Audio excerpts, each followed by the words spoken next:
porque la Iglesia de Jesucristo de los Santos de los Últimos Días tiene la misma organización o la misma estructura que tuvo la iglesia primitiva de Jesucristo, y que lo que el templo reflejará nuestra devoción a Dios. De todos los templos, ¿tú sabes cuál es el más importante, Fausto? El hogar.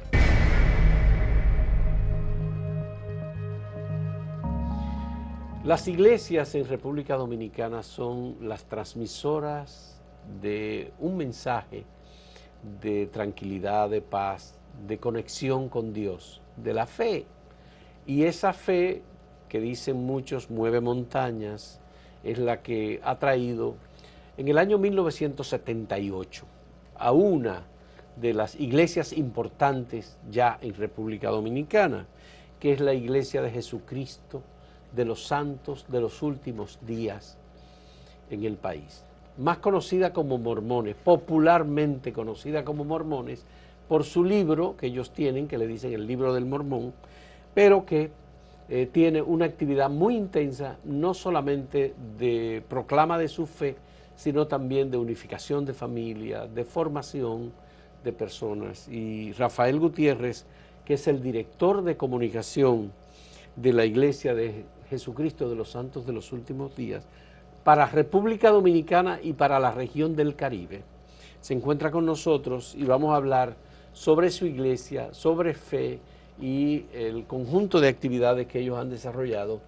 en estos casi, ¿cuántos son? 37 años o 38 años que tienen en República Dominicana. Recientemente estuvimos con ellos en una actividad, en una cena que hicieron con medios de comunicación, periodistas, porque ellos desarrollan esa actividad de relacionarse con los medios precisamente como un canal de transmisión de su mensaje. Rafael, muchas gracias por aceptar este diálogo. La invitación fue mía para que dialogáramos sobre la Iglesia de Jesucristo de los Santos de los Últimos Días. Ustedes son diferentes porque ustedes no tienen una indumentaria, ustedes no tienen una liturgia que implique determinadas, como digo, formas públicas que se conozcan. Es todo muy discreto, lo mismo que el trabajo de formación de su personal. La gente que se vincula con ustedes debe tener digamos, una cierta ética desde el punto de vista de la fe. ¿Cómo es que operan los mormones en República Dominicana y qué representa ese centro que ustedes tienen aquí, tan grande, que parece ser que tiene un referente en Guatemala, pero que el más grande de la región del Caribe es República Dominicana? Bueno, primero, antes que nada, Fausto, la invitación es tuya, pero el placer es nuestro. Así que qué bendición estar contigo acá. Sabes que te respetamos mucho por tu trabajo y agradecemos tu amistad. Estar aquí es un placer. Qué bueno. La Iglesia de Jesucristo de los Santos de los Últimos Días es una iglesia cristiana que surgió en la primera mitad del siglo XIX en el este de los Estados Unidos.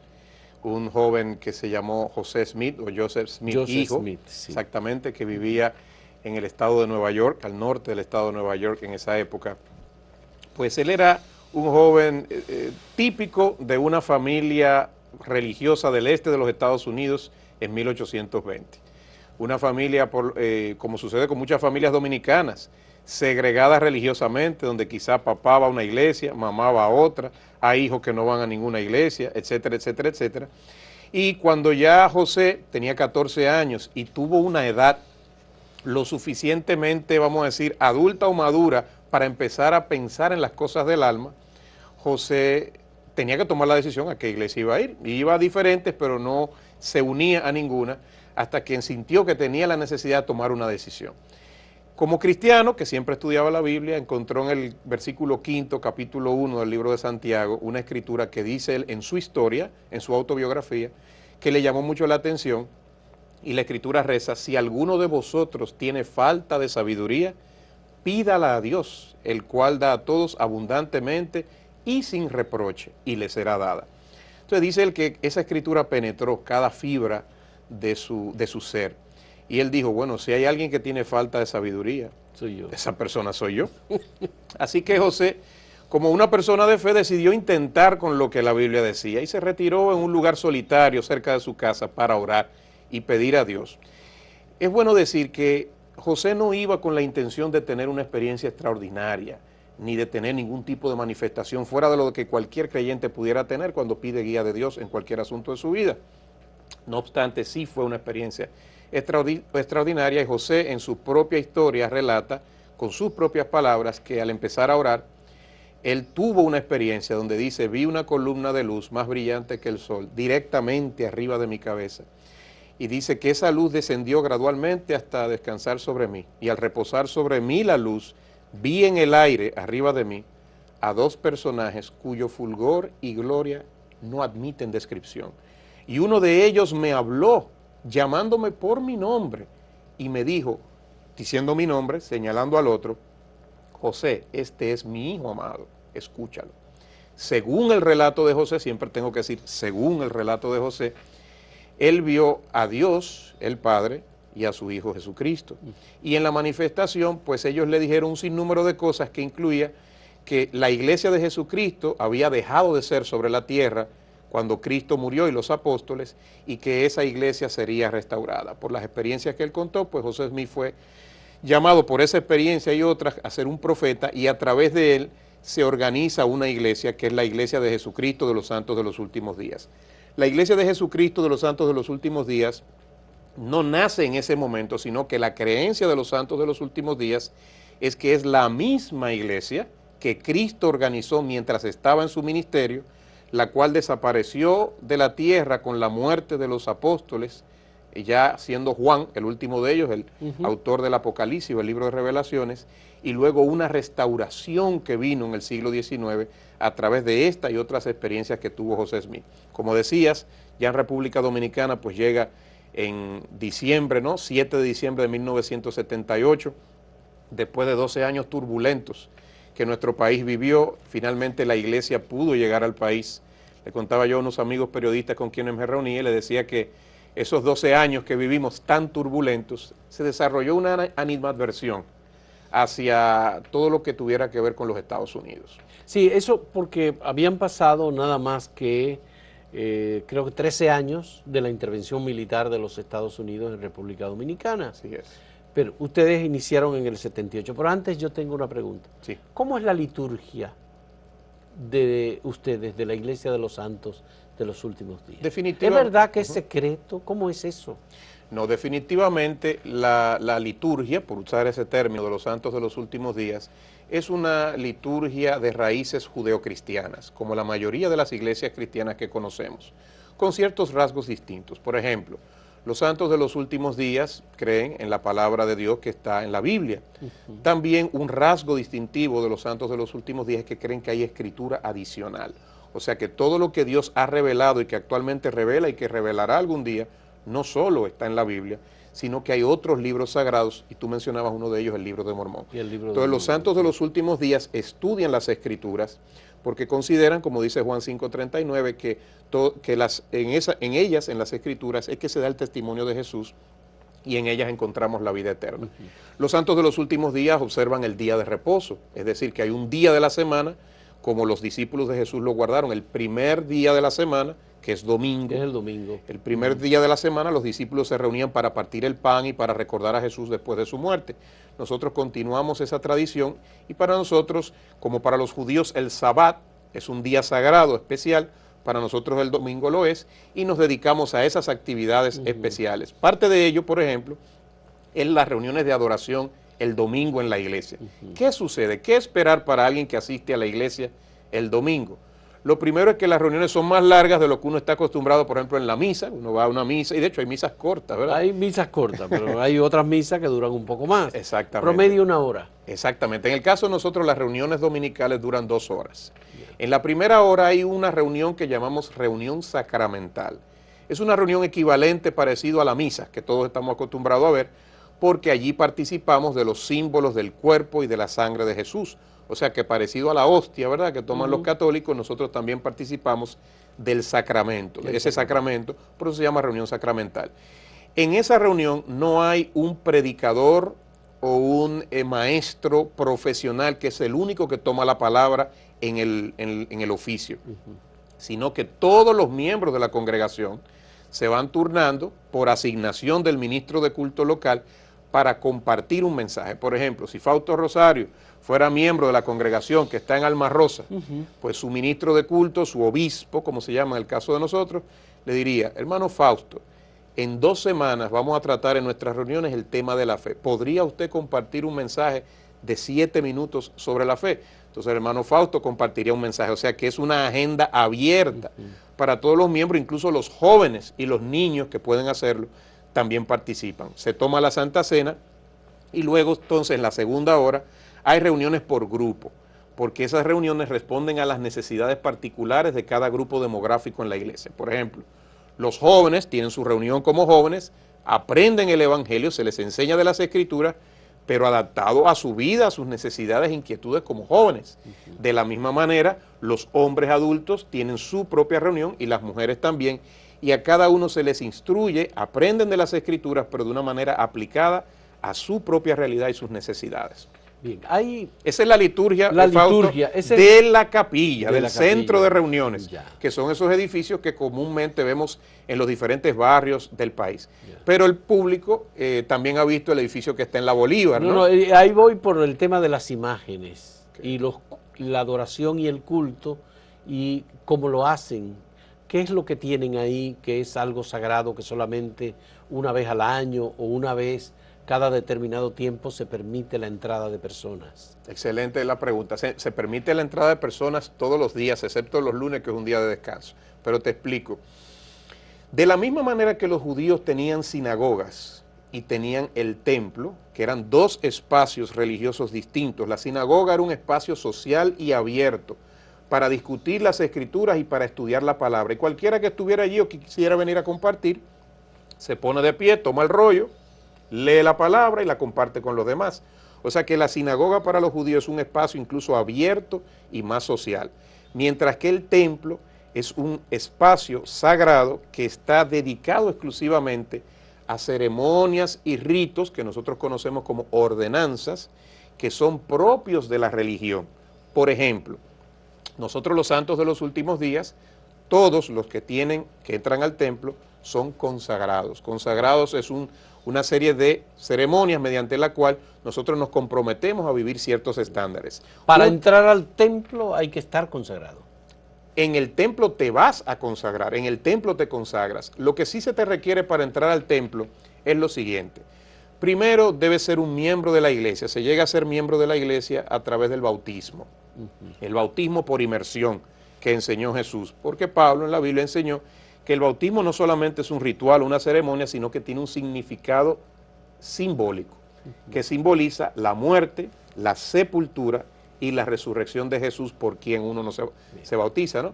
Entonces, al templo vamos después que tenemos un año en la iglesia. Nos hemos bautizado, somos miembros de la iglesia, nos preparamos, estudiamos y desarrollamos un grado de madurez y de entendimiento de la doctrina que te permite asumir compromisos religiosos Eso significa que mayores. El templo no es abierto como en el caso de los templos católicos, que tú puedes visitarlo, tú puedes mirar todos los ornamentos que hay allí, ve el Santísimo y tú miras cómo es hasta el altar y puedes llegar hasta el altar. En ese sentido es distinto porque, por ejemplo, tú vas a una catedral, vas a un edificio que no solamente es religioso, sino histórico también. Y entonces hace como una función de edificio religioso en un momento, pero también como un museo o un lugar atractivo.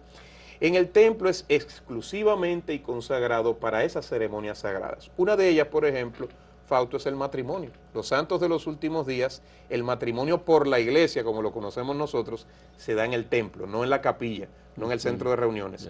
Y allí en el templo nos casamos, como decimos, por el tiempo de esta vida y por toda la eternidad. O sea que una creencia particular de los santos de los últimos días es que la unidad familiar no es una organización terrenal, sino que tiene la capacidad y el potencial de ser una unidad familiar eterna. En otras palabras, cuando yo muera y resucite, todos los cristianos, según la Biblia, creemos que nos levantaremos de nuevo algún día, que cuando resucitemos seguiremos siendo esposo y esposa y nuestros hijos seguirán siendo nuestros hijos y esa unidad familiar se mantiene por la eternidad. Eso sucede en el templo.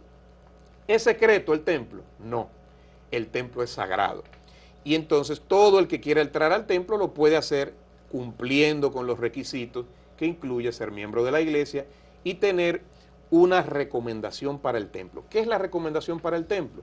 Es un pequeño documento que emite tu ministro de culto de tu congregación local, donde certifica que tú eres un miembro de buena fe. O sea, de que no solamente has estado inscrito en la iglesia, sino que participas activamente y guardas los principios Cuando de la ustedes iglesia. inauguraron el centro principal que tienen, el templo, aquí en el centro de Santo Domingo, abrieron la posibilidad de que la gente fuera a visitarlo. Yo hice una fila muy larga porque yo tenía curiosidad y quería ver qué era.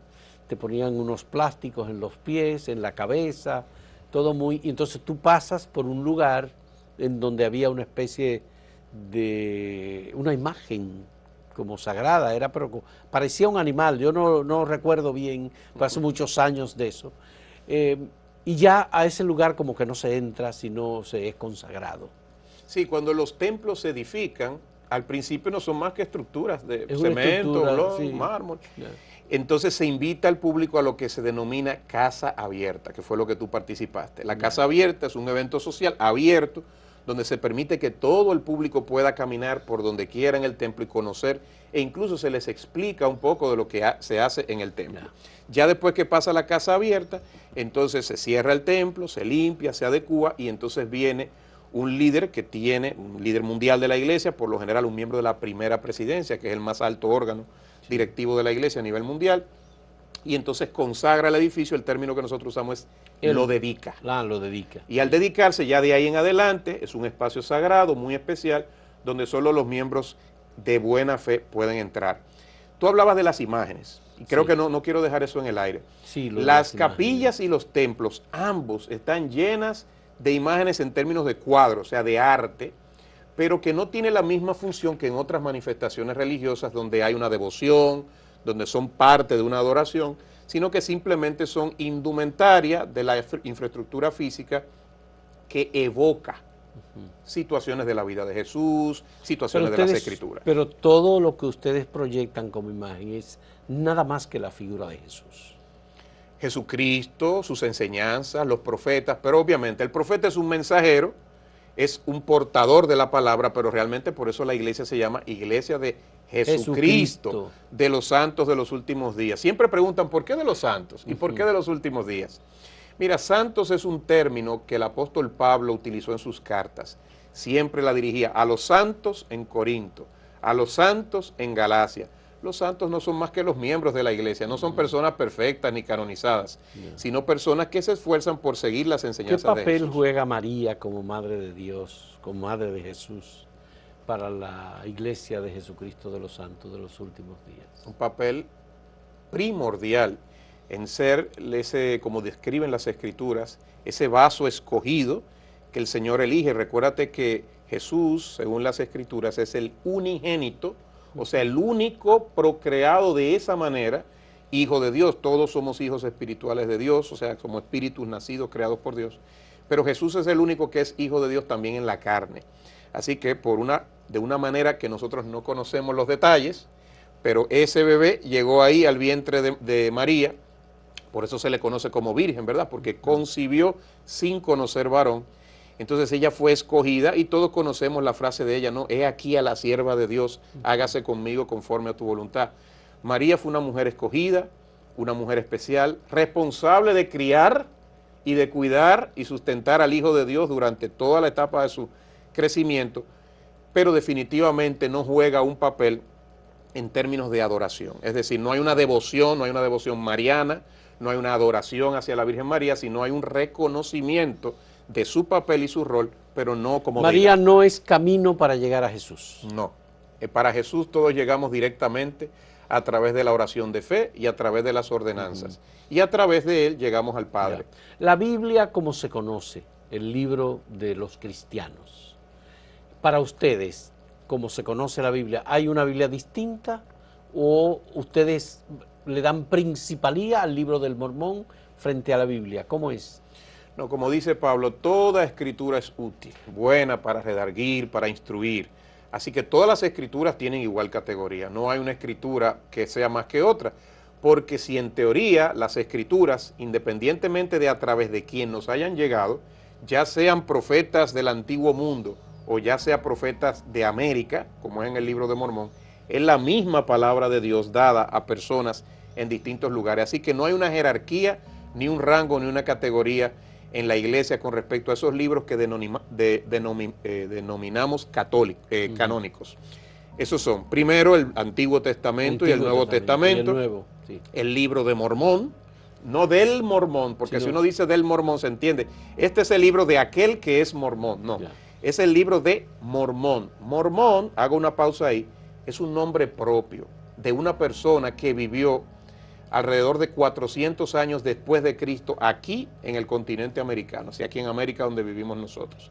La esencia del libro de Mormón, Fausto, es que de la misma manera que Dios inspiró a hombres, profetas, en el antiguo mundo, en Mesopotamia, en Medio Oriente, donde Jesús nació, de esa misma manera habían personas aquí, mucho antes que los indios, que vivían acá y que si todos somos hijos de Dios según nuestra fe, definitivamente ellos tenían que tener una vinculación con Dios similar a la que tuvieron a los antiguos que escribieron en la Biblia.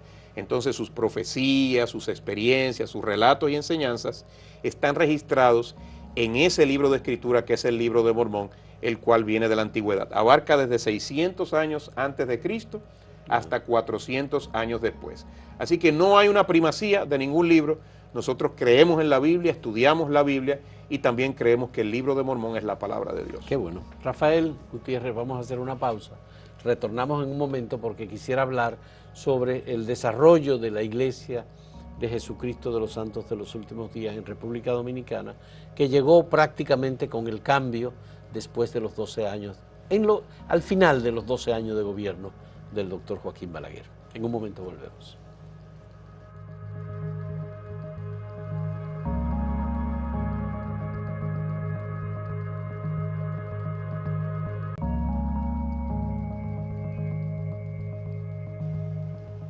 Rafael, la Iglesia de Jesucristo creó, digamos, preocupación en determinados sectores de la sociedad dominicana cuando ustedes llegaron, porque por los municipios, los pueblos, comenzaron a caminar esos jóvenes vestidos con camisa blanca, muy adustos y conversadores, que iban casa por casa tocando y conversando con la gente, ofreciéndose a hablar sobre la Biblia, hablar sobre Jesús, hablar sobre su iglesia.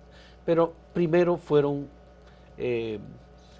evangelizadores americanos que llegaron al país, muchos de los cuales se quedaron, otros se marcharon, y se divulgó la idea de que eran como agentes de la CIA o gente que por interés de Estados Unidos estaban observando lo que hacía la gente en el país. Explícanos qué fue. ¿Cómo fue que se hizo esa inserción de evangelizadores norteamericanos muy jóvenes que venían a hablar sobre Jesús en el país? Esa es una excelente pregunta, Fausto. Tú sabes que la iglesia, como surge en 1830 en los Estados Unidos, pues su crecimiento se da en inicio precisamente en los Estados Unidos. Y desde allí la iglesia fue creciendo a todo el mundo. No es sino hasta hace algunos 10 años que más de la mitad de los miembros de la iglesia a nivel mundial eran de los Estados Unidos. Pero ya no es así. Ya más de la mitad de los miembros viven fuera de los Estados Unidos, siendo Latinoamérica precisamente uno de los lugares de mayor penetración y presencia. Solamente entre México y Brasil, por ejemplo, estamos hablando de más de 3 millones de miembros de la iglesia a nivel mundial, de los más o menos 16.5 millones que somos a nivel mundial. Entonces, de la misma manera que, por ejemplo, sucedió con los que tenemos la experiencia católica, por ejemplo, yo fui a un colegio católico, los que tenemos la experiencia católica veíamos que muchos sacerdotes eran españoles, ¿verdad? Y incluso las mismas monjas. ¿Por qué? Porque, bueno, de allí venían aquellos que nos enseñaban y hemos visto cómo esa carga se ha ido balanceando y cada vez vemos más y más sacerdotes locales que son los que ofician, que son los que están al frente. Es el resultado de aquel trabajo. Definitivamente. Entonces, en el principio vinieron 8 misioneros en 1978 aquí al país. Debo decir que antes que los misioneros llegaron los anuncios de la iglesia, aquellos mensajes de televisión, ¿no?, y de radio, que tanto la gente vio y les gustó, y ya los misioneros cuando llegaban luego y tocaban las puertas de las personas, pues la gente decía, ustedes son los de los anuncios bonitos, pasen adelante. Así que los anuncios hicieron su trabajo. Sí. Pero al final lo que la gente se interesaba por los anuncios, pero se quedaba por el mensaje. Ya. ¿En qué consistía el mensaje? En la Sí. unión de la familia, en la importancia de la unidad familiar, en la honestidad, en esos principios universales que todos compartimos al margen de las tradiciones religiosas. Debo decir que siendo que habíamos salido de los 12 años, de toda esa convulsión política de aquellos años, pues quedó ese resquemor, ¿no?, hacia Sí. todo lo que viniera de Estados Unidos, y en el principio se habló de eso de la CIA, un joven, camisa blanca, corbata, Pantalones, sí. tocando la puerta, preguntando con quién vive usted, si puedo entrar, o sea, hasta yo me hubiera preocupado, ¿no?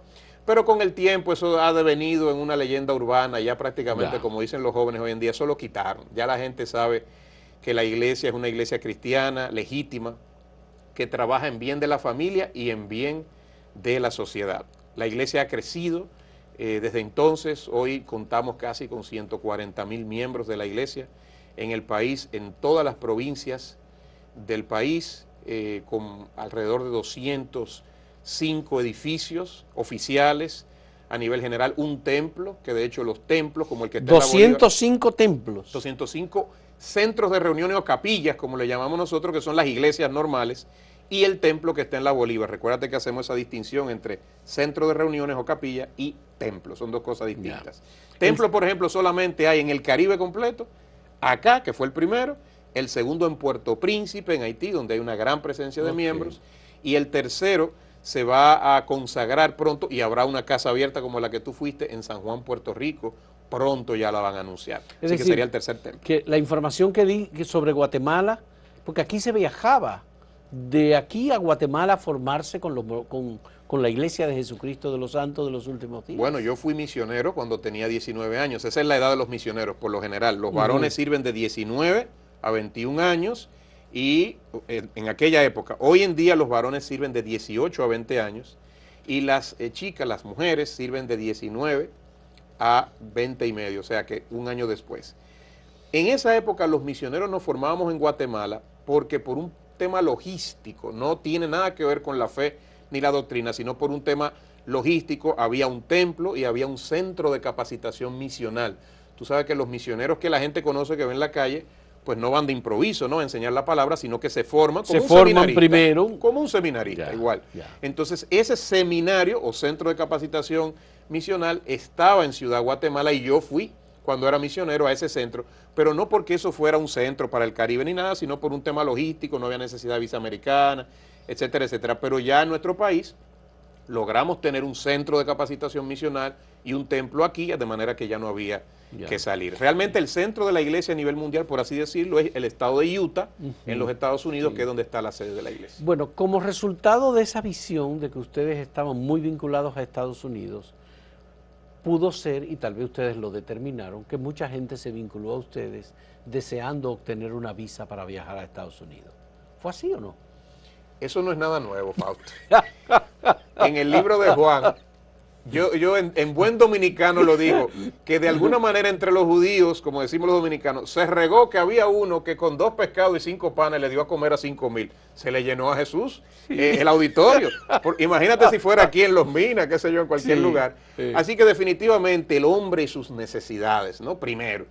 Entonces definitivamente, así como a Jesús mucha gente lo seguía por el pan y no por el mensaje, en algún momento definitivamente hubo algo de eso, ¿no?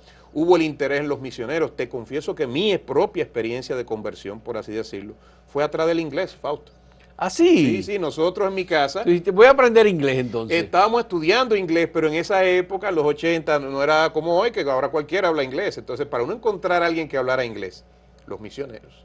Entonces nos acercamos a los misioneros, un hermano mío de hecho conoció a los misioneros en casa de un amigo, los trajo a casa y con el ánimo de practicar el inglés terminamos bautizándonos yo, mi hermana, mi mamá, de hecho todos en la familia, menos ese hermano que trajo a los misioneros a la casa, fue el que se bautizó y hoy en día pues una gran parte de la familia somos miembros de la iglesia. O sea que siempre uno llega por una razón. ¿Sabe por qué vienen a veces a la iglesia? No a la nuestra nada más, cualquiera, los muchachos. Porque hay una muchacha bonita en la iglesia. También. Y tú te acercas. Entonces tú vienes por la muchacha bonita, pero después te quedas por el mensaje. Eso es lo importante. Ya. En el caso de ustedes, a propósito de la muchacha bonita, Ustedes no hacen obligatorio, convierten en obligatorio que un miembro de la iglesia tiene que casarse con una persona que esté en la iglesia. No, no es una obligación. Sin embargo, por el concepto que te mencioné previamente, de que la unidad familiar puede llegar a ser eterna, de la misma manera que hay un juez en la tierra con jurisdicción y declara que dos personas de derecho pueden unirse en matrimonio, existe el concepto de que hay personas ordenadas por Dios que tienen jurisdicción divina y declaran que esa unión sea eterna. Eso no se puede dar entre dos personas que no son miembros de la iglesia.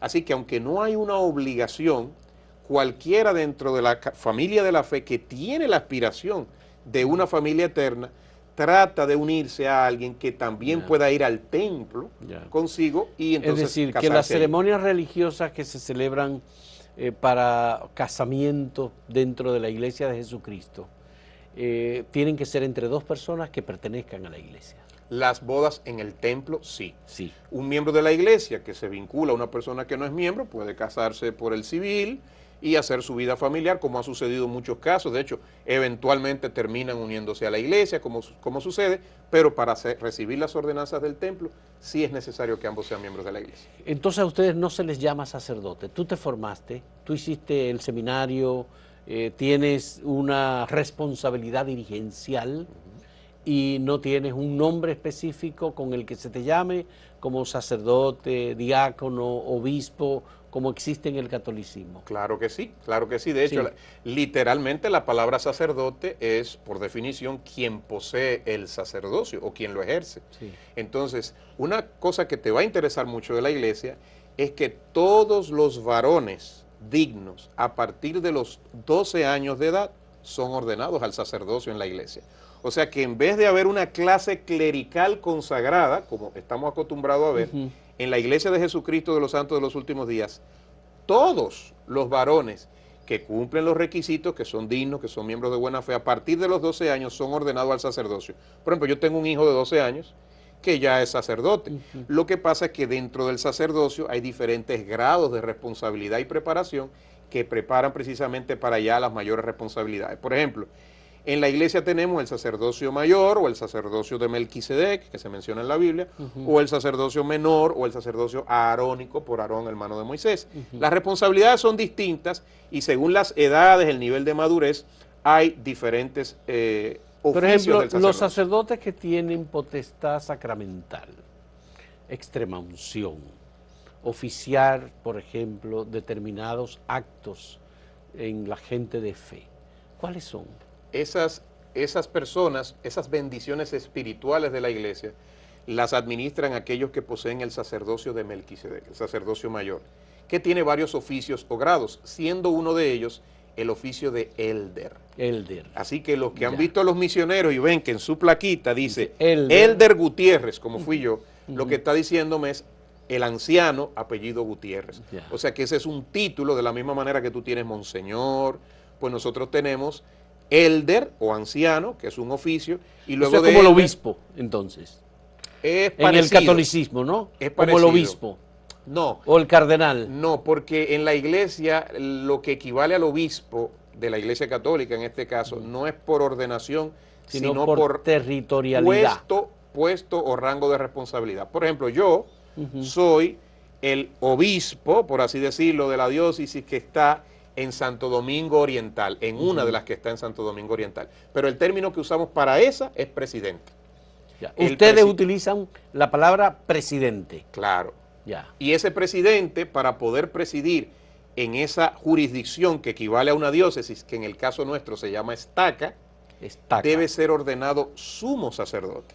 O sea que después que tú eres elder o anciano, para tener responsabilidades para presidir en la iglesia a ese nivel, eres ordenado al sumo sacerdocio. Entonces yo, por ejemplo, soy un sumo sacerdote. Bueno, los obispos en el caso de la iglesia católica son territoriales. Cuando se designa un obispo que no tiene un territorio, se le crea dándole un nombre de una diócesis que existió en el pasado. Eso es lo que ocurre normalmente. En el caso de ustedes, debe tener un territorio específico para Para poder fungir, oficiar, presidir y dirigir la iglesia en esa jurisdicción, definitivamente es así. Ya. Usualmente los presidentes de estaca, que es lo que equivale a obispo de una diócesis, Sí. sirven por alrededor de algunos 8 a 10 años. Es temporal entonces. Sí, así es, no es para siempre. Rota. Rota, correcto. Y hoy, si Fausto y yo vamos a la iglesia, hoy yo soy el presidente, mañana puede ser Fausto, entonces me toca a mí ser seguidor y apoyar a Fausto. Rafael, ¿y quién es el Papa de la Iglesia de Jesucristo de los Santos de los últimos días? Nelson. El Papa, entendido como máxima figura de la iglesia en el ámbito nuestro, es lo que nosotros le llamamos el presidente de la iglesia a nivel mundial, que también le decimos el profeta. ¿Por qué? Porque la iglesia de Jesucristo de los Santos de los últimos días tiene la misma organización o la misma estructura que tuvo la iglesia primitiva de Jesucristo, según el libro de Efesios. La iglesia tiene un profeta, igual que lo fue Pedro, o cabeza de la iglesia en aquel momento, y tiene 12 apóstoles, igual que Cristo llamó 12 apóstoles únicos a nivel mundial, y tiene también a otros 70, de los cuales también se habla Los en la 70, Biblia. sí. Sí, tenemos 70, y luego venimos entonces los presidentes de ¿Dónde Estado. caben mujeres ahí? Las mujeres son oficiales generales del rango prácticamente de los 70 generales. Por ejemplo, la Organización Mundial de las Mujeres de la Iglesia, que se denomina Sociedad de Socorro, es la organización de mujeres más grande del mundo y es presidida y dirigida por mujeres, tanto a nivel mundial como a nivel local. O sea que es una organización femenil que tiene una dirección mundial, pero que esa dirección tiene dirección regional, tiene dirección nacional y tiene incluso dirección local. Y son las mujeres las que presiden, dirigen, establecen sus programas en coordinación con los presidentes de la iglesia en cada jurisdicción. Pero hasta ahora lo que he Pero el visto es que presidente en el es caso... Russell M. Nelson, que me preguntaste de Sí, eso, el profeta. de Russell M. Nelson. Así es. un médico cardiólogo Correcto, norteamericano así es. que tiene 92 o 93 años. 97. Ah, 97 años, Dios mío. Y a esa edad cualquier año cuenta, así que no se lo quité. Entonces, pero las mujeres no dirigen. Yo no veo que en los 12 apóstoles haya ninguna mujer. No, porque las mujeres no son ordenadas al sacerdocio. Eso es algo común, por ejemplo, a otras manifestaciones religiosas, donde el sacerdocio como tal, la ordenación solamente compete a los varones. Pero eso no significa que las mujeres no ejerzan liderazgo en la iglesia. Pero ustedes tienen más mujeres que hombres en la iglesia, ¿o no? Estadísticamente hay más mujeres, sí, en la iglesia. Yo creo que todas las iglesias tienen más mujeres que hombres. Y definitivamente debo decir que la gran fortaleza, no solamente de la iglesia, sino del hogar, está centrada grandemente en la mujer que es y en la mujer que nutre y cuida. Pero debo decir que nosotros tenemos en la iglesia un documento, rara vez, no con mucha frecuencia, la primera presidencia, el profeta y sus consejeros, emiten declaraciones oficiales, que no son como la carta que vemos aquí cada año, ¿no? Las pastorales. Sí, porque las pastorales son anuales y las declaraciones oficiales de la primera presidencia son cada cierta cantidad de años. No, pero las pastorales, hay algunas que tienen un momento en que debe, el 21 de enero, por ejemplo. Exacto, tienen una Hay frecuencia. una carta pastoral. Ujú. Bien, pero hay pastorales que salen en el momento en que los obispos entienden que debe salir. Claro, la de nosotros vienen siendo casi como encíclicas, o Ya. sea que tienen otro Pero- tipo de carácter más esporádico. Pero las encíclicas solo las emite el Papa. Exacto, en el caso nuestro, te digo, las declaraciones oficiales solo las emite el equivalente al Papa, que es la Que es el primera presidente. presidencia. Exactamente, y por ejemplo hay una que se titula La familia, una proclamación para el mundo. La emitió el presidente Gordon B. Hinckley, que ya falleció, cuando eso fue en 1995, en septiembre precisamente. Va a cumplir ahora el 24 de septiembre años la proclamación, que habla de la posición oficial profética de la iglesia hacia el órgano de la familia. Ya. Y en las muchas cosas que dice, una de ellas es que en la familia el hombre y la mujer como iguales tienen la responsabilidad de cuidarse y protegerse el uno al otro y de criar a los hijos adecuadamente, y que Es los decir, hijos que tienen el derecho de tener si padre y ustedes madre. creen en la igualdad del hombre y la mujer. Definitivamente, claro que sí, porque la misma escritura lo dice, no debe haber organización cristiana que no crea en esa igualdad, porque dice la Biblia que en el Señor, Pablo dijo, ni el varón es sin la mujer, ni la mujer sin el varón. Pero cuando se distribuyen las posiciones, las mujeres tocan menos o no pueden llegar a determinadas posiciones. ¿Habría la posibilidad de que una mujer alcance la presidencia de la Iglesia de Jesucristo? Bueno, nosotros creemos en la revelación constante. Esa es una diferencia, por ejemplo, con la mayoría de las iglesias cristianas que solo aceptan como revelación lo que está escrito en la escritura antigua. Nosotros creemos que las escrituras son verdaderas, pero que a través del profeta viviente, lo que el profeta dice y enseña tiene categoría de escritura. Así que si surgiera una revelación como esa, definitivamente pues seguimos esa revelación. En la situación actual, no. Pero recuerda, como la iglesia no es política, no es una lucha de poderes para ganar espacio, sino que es una cooperación, el hecho de no ser ordenado al sacerdocio no significa que tienes menos autoridad o rango. Bien. De hecho, la Biblia habla de que el cuerpo tiene muchas partes y cada parte es diferente y no puede la cabeza decirle a los pies que no tiene necesidad de ellos, porque si no, ¿cómo ha de sostenerse? La iglesia funciona así, la iglesia es un cuerpo. Bien, ¿cómo crece la iglesia de Jesucristo de los Santos de los Últimos Días en República Dominicana? La iglesia es misionera, Fausto.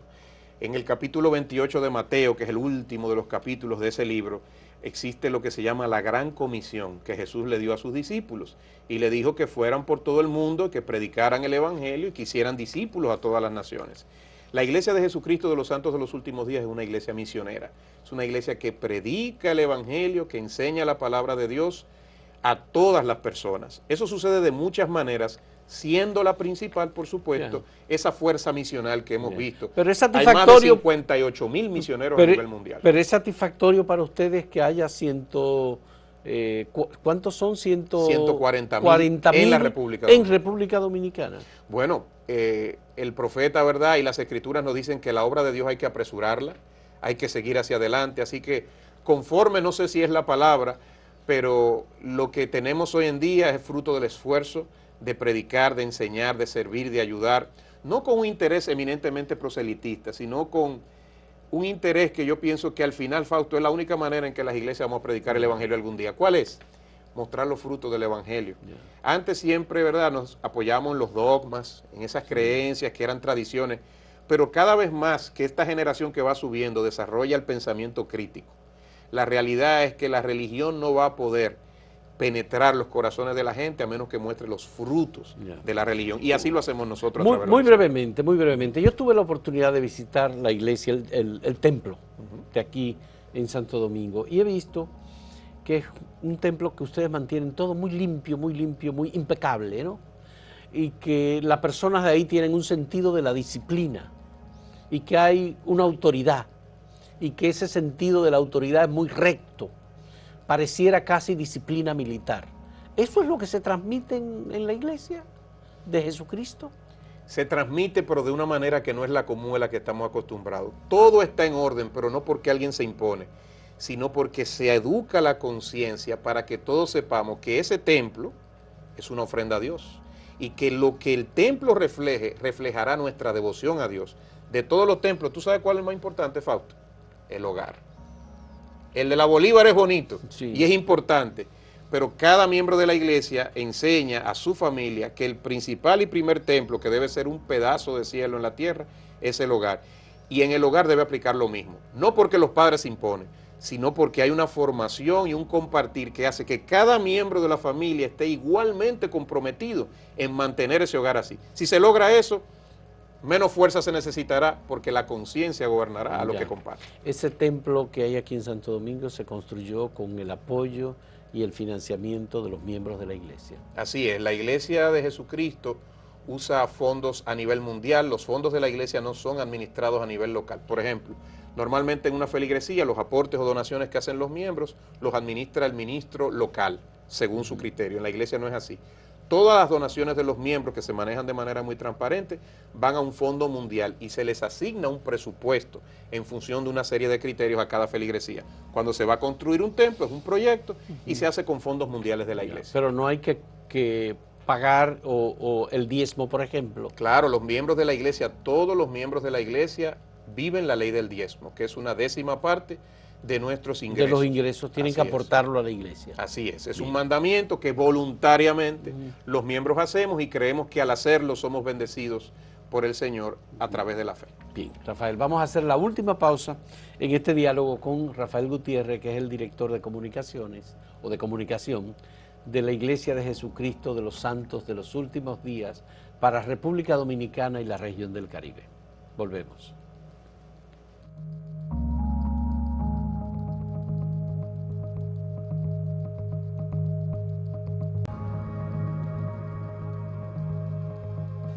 Rafael Gutiérrez, tengo que confesar que soy miembro de un grupo que ustedes han creado de historia familiar. Yo estoy inscrito ahí, he ido creando el árbol familiar, Family Search, que es .org, que es el lugar en donde uno puede crear el árbol genealógico e ir conectando y buscando información. Y he tenido acceso, y eso lo agradezco, de la Iglesia de Jesucristo de los Santos de los Últimos Días, a toda la documentación existente en República Dominicana de las oficialías del Estado Civil, de las parroquias para las actas de nacimiento, la fe, los matrimonios, las actas de defunción de todas las épocas, de todas las comunidades, todo lo que existe escrito está disponible en ese lugar. Y realmente mucha gente no se da cuenta, pero es un extraordinario servicio. ¿Por qué ustedes hacen eso? Excelente. Mira, esto de la historia familiar es un ejemplo perfecto, Fausto, de cómo las creencias de algunos, aunque no sean compartidas por otros, pueden devenir en manifestaciones que sean beneficiosas para todos.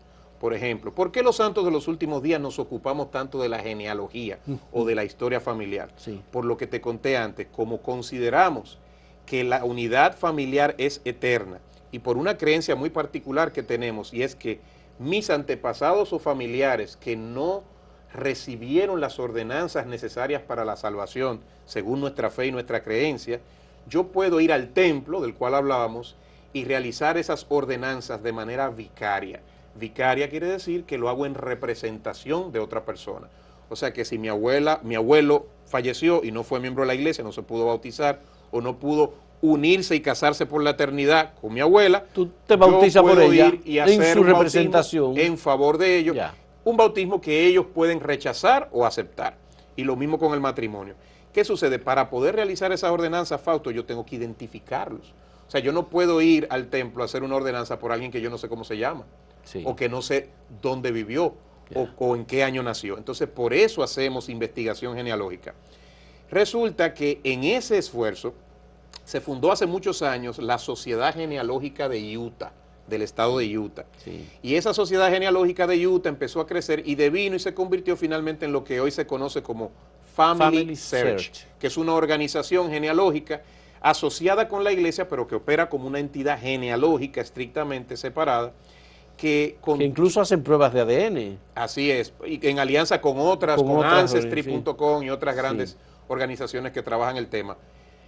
Y Family Search lo que hace es que ha juntado, y de hecho posee, la colección o biblioteca de registros genealógicos más grande del mundo. Del mundo. Exactamente. En el pasado esos registros se extraían a través del microfilm, ¿verdad? Sí. Y se microfilmaban y esos microfilms se mantienen en lugares específicos con controles de temperatura, o sea que se preserva, en cierto modo, Fausto, el patrimonio histórico y documental de los países. Entonces, una de las cosas que la iglesia hace para ampliar esa base de datos, para poder realizar las ordenanzas o las ceremonias y para ayudar a los miembros a identificar a sus familiares, es que hace acuerdos con los gobiernos, que son los custodios de los registros de cada país, porque en muchos países, como ha pasado en el nuestro en el pasado, esos registros se van destruyendo. Se van destruyendo y van deteriorándose, las páginas se van desprendiendo, los libros van pudriéndose, un ciclón, una tormenta, todo eso, y hay muchos destruidos. Y al destruirse se pierde para siempre esa información. Entonces la iglesia lo que hace... Pero, ¿ustedes hicieron un acuerdo con el Estado Dominicano? Sí, hemos trabajado con la oficialía, el registro civil de la República Dominicana, hemos trabajado con el Archivo General de la Nación. Ya. Y con diversas entidades, incluso con parroquias católicas que también tienen registros que ni el Estado los tiene. Ya. Cuando esos registros se digitalizan, se convierten en imágenes y la iglesia, como una cortesía a quienes nos dan acceso a esa información para poder hacer la información genealógica, la iglesia le entrega incluso copias digitales para que ellos... De todo eso. Claro, claro que sí, para que lo puedan preservar y a través del acuerdo se incorpora a la biblioteca de Family Search, la cual está disponible gratuitamente a todas las personas a través del sitio familysearch.org, que es donde tú has entrado y has podido hacerlo. Sí.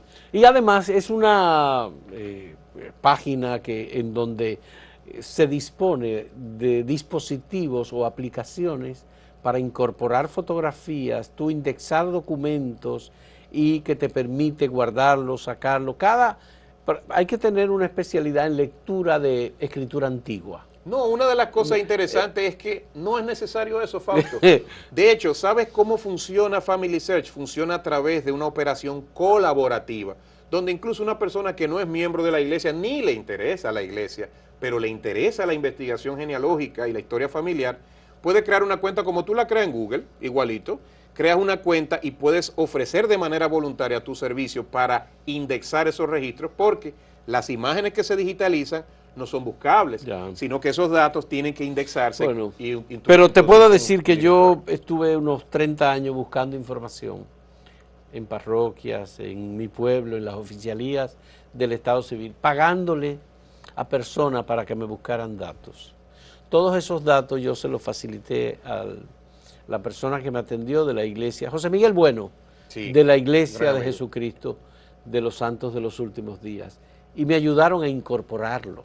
Excelente. Y eso me ha facilitado bastante porque tengo mucha información ahora digitalizada que antes la tenía solo en papel. Y lo bueno es que a medida que tú sigas creando tu árbol genealógico, en algún momento te vas a conectar con alguien más que está trabajando en la plataforma y el sistema automáticamente le dice, mira, tú eres primo de esta persona, y tú llegas a conocer familiares que ni siquiera tú conocías, y entonces con el permiso de la otra persona, todo el trabajo que él ha hecho, tú lo puedes incorporar a tus propios registros de historia familiar, y es una bendición. Algunos lo hacemos por religión, pero otros lo hacen porque ese espíritu de familia los llama y se inclinan hacia ellos. ¿Tú crees que esta base de datos, ustedes la sostienen, la mantienen con recursos propios de la iglesia, o hay algún tipo de alianza que le permita por la parte de registros de ADN, servicios que se prestan y que tienen un costo? Claro, Family Search es una entidad. Yo he visto que Family Search es gratuito. Sí, es una entidad separada de la iglesia. Tiene alianzas, tiene servicios que se dan, que por ejemplo con Ancestry.com, con otras organizaciones, y también con donaciones, porque es una entidad sin fines de lucro. Entonces hay personas que hacen donaciones, pero es una entidad separada de la iglesia en esos términos. ¿Y cuándo ustedes van a terminar de completar el archivo histórico de la Iglesia Católica que se interrumpió en algún momento? Creo que en los años 70. Bueno, hay sacerdotes, grandes amigos que han sido colaboradores por muchos años, todavía hasta hoy, así que seguimos avanzando, y mientras nos den acceso a los registros, seguiremos digitalizando, porque es la obra, la meta de Family Search al final es poder unir el árbol genealógico de toda la humanidad, y eso es tremenda labor. ¿Y hay un capítulo de Family Search aquí en República Dominicana? Aquí en las oficinas de la iglesia opera, de hecho el gerente de Family Search para el Caribe está aquí, y en diferentes capillas o centros de reuniones estratégicamente ubicados operan centros de historia familiar, que son lugares donde cualquier persona que nos está mirando puede ir y gratuitamente recibir la asistencia de un especialista en Family Search para ayudarle a empezar su propia historia familiar y crear su árbol genealógico. Bueno, eso es sumamente valioso, sobre todo para instituciones como el Instituto de Genealogía de República Dominicana. Son socios, la Academia y el Academia de Historia, así que ahí se busca la historia, por ejemplo, por decir un caso, Juan Pablo Duarte. Tú buscas la historia y tú te vas a encontrar ahí toda la información, el acta de nacimiento, muchos datos sobre él, su familia, sus hermanos, etcétera. Todo eso está disponible. Lo que pienso es que eso se mantiene solo porque para bautizar a una persona tiene que estar vinculado con el conocimiento de su nombre y sus datos. Solo para eso. Ese es el principal móvil, es lo que empuja ese ánimo y ese esfuerzo. Pero en el camino nos hemos dado cuenta de que eso también puede ayudar a la gente a identificar cuál es su origen, a identificar quién es su familia. Tú sabes que cuando tú sabes de dónde tú vienes, te es más fácil identificar para dónde tú vas. Claro. Esa conexión. Claro. De hecho, yo no sé si te ha pasado, cuando uno tiene familiares que ya llegan a una etapa de la vida donde maduran, la gente como que le baja un poco al trabajo y a esas cosas y empieza a buscar más la familia, empieza a buscar los familiares, a visitar más.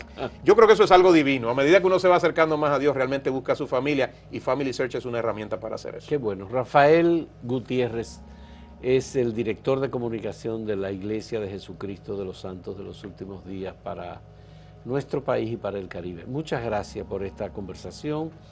Hemos tenido un diálogo que yo creo que refleja bastante lo que son ustedes y a lo que ustedes aspiran. Claro, y al final no dejar de mencionar que todo lo que hacemos en la iglesia, Fausto, todo lo que hacemos es para enseñar el mensaje de Jesucristo, para ayudar al individuo a transformarse desde dentro y a poder crear esas unidades familiares eternas y predicar la salvación, la vida eterna, de una manera práctica, de una manera sencilla, con un énfasis en lo que creemos, pero también con un gran respeto y consideración hacia las creencias de otras personas. Qué bueno. Muchas gracias, Rafael, y gracias a ustedes por la compañía en este diálogo. Hasta luego.